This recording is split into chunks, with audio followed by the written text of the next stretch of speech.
Additional registrar judicial نذر عباس نے توہین عدالت کا شوکوز نوٹس چیلنج کر دیا ہے۔ ایڈیشنل رجسٹرار جوڈیشل کی توہین عدالت کی کارروائی پر حکم امتناع کی بھی درخواست۔ مزید تفصیلات کیا ہیں بتائیں گے حسیب ملک ہمارے ساتھ موجود ہیں۔ حسیب بتائے گا درخواست میں کیا استدعا کی گئی ہے؟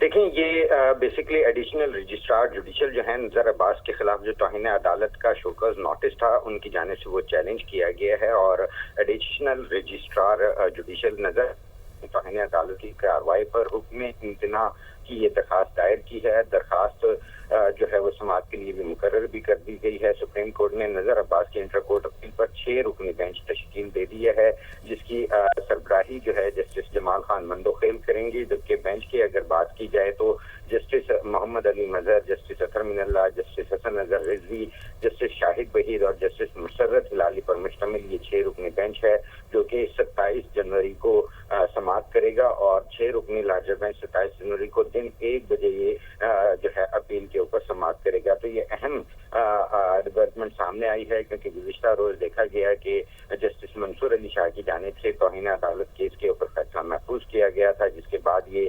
ایڈیشنل رجسٹرار نذر عباس کی جانب سے توہین عدالت کا شوکاز نوٹس کو چیلنج کیا گیا ہے، جس کے لیے سماعت کے لیے مقرر بھی کر دیا گیا ہے اور بینچ بھی تشکیل دے دیا گیا ہے۔